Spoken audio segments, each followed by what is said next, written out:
check it out. On Friday, he was on the cover of the Ottawa Citizen. That's him right there. He's also on the couch right now with us here at Daytime Ottawa. His name, Trevor Jamieson.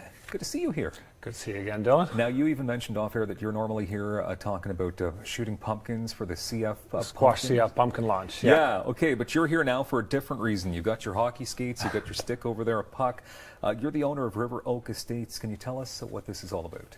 Yeah, this is a skating trail through the orchard, forests, and meadows through property out in Metcalfe, just on the south end of Ottawa. And we opened up on December 30th with a skating trail. We started with about 1.5 kilometers, and we're looking at getting over 3 kilometers this year. Wow. And where you can skate through the woods, the orchards. We've got it lit up, part of it lit up at night, so you can have a nice Friday night, Saturday night date. Okay. And we're open 7 days a week, various times, so to try and suit everybody's schedule. What made you decide to create this or open this up? I've always made a skating rink out back at the river, our place, and one time it dawned on me that'd be kind of cool to be able to skate out there and not have to carry your skates out and put them on in the freezing cold weather. Mm-hmm. And it just kind of grew from there, and realized it was something that a lot of people would enjoy. So finally last year we did some trials, and this year we're open for business. Okay, so bad for you this past weekend, good for us here at Daytime, because now we can promote it right here on Rogers TV. You were supposed to have a grand opening, but it didn't happen. Yeah, we got too much rain on Thursday and Friday, so it didn't happen. So now our grand opening we've pushed till next Saturday. We're still open before then, but we want to do a proper opening and get everybody out with some live music and fun and games and stuff like that on Saturday. Okay, so when exactly would the grand opening be happening? We're open from 10 a.m. to 10 p.m., so all day. So we'll be having things go on, and then we're having live music from 2 to 4 p.m. and lots of other stuff, kids games, a bonfire, roasting marshmallows, all that fun stuff that we usually do out in the country. So the grand opening is happening all day then? That's right, yeah. That's super fun.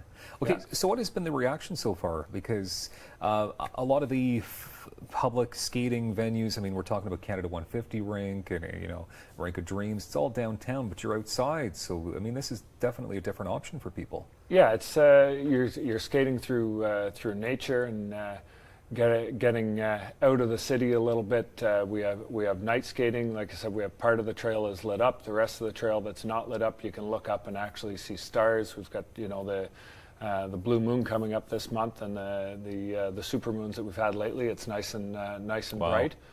And look at this as well. Look at these pictures. So. Please forgive me, did you say how long or what the length is of the skate? Right now we're about 1.5 kilometers, and that's what we've had open this season, and in total we'll be over 3 kilometers in the next week or two. Wow. As long as the weather keeps cooperating like it is right now and the rain stays away. Okay, so how do you maintain that? That looks like it's a lot of work too. It's a lot of work, a lot of hours. Yeah. We've got a large water tank that we use as a floodder, and to date we've put down probably about 120,000 gallons of water onto the trail to make it. And then every time it snows, we've got a lot of clearing to do. Do you have a big crew of people helping you out? There's 2 of us that work on it full time, and a couple others that are almost full time. Yeah. So it's a lot of work for a few people, and we put in a lot of hours. So definitely a labor of love, and I mean it costs money to keep this going. Because you all the equipment and the water usage and all that kind of stuff. So you have a small fee that people need to give you to be able to access this. That's right. What is that? It's $10 a person. We offer group rates for 2 groups of 10 or more, and we also have season passes available for 55. Okay, but is there a time limit when you? Not at all. Show up first thing in the morning and stay all day if you'd like. Have a seat in the lodge, warm up, and go do it again. Check out the other stuff we have going on, little games and things like that. I love this. Just go for a walk. This weekend when we were closed, we had a number of people show up and just enjoyed walking the trails and enjoying their time in nature. Mm-hmm. So obviously this is the first year you've done this. Yeah. Time permitting, what do you think, or weather permitting, when do you think you'd be wrapping the season up? Is there an end date, or you're just hoping to go as long as it's cold? As long as it's cold, we'll stay open. Typically, you're looking somewhere at the very end of February, beginning of March.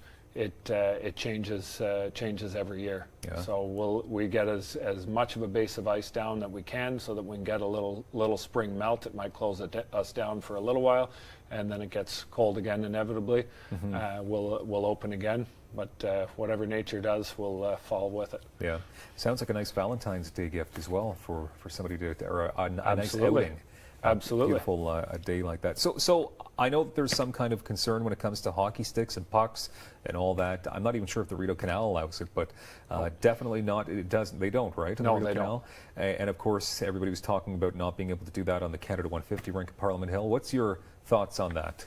I've grown up in Ottawa, and it's always bothered me that we have the world's largest skating rink, and you're not allowed to play hockey on it. I've always played hockey myself. There is a risk if people don't act accordingly, and that's something that we'll be watching, and hopefully we can convince people to stick with that. That if you have a respect for people around you, then nobody needs to get hurt with a hockey puck.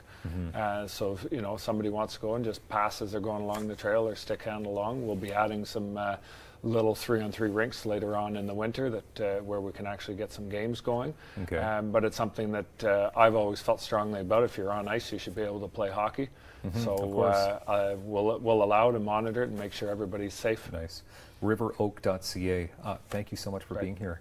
Thanks for having me. Very, very cool idea. We've got more Daytime coming up on Rogers TV in moments.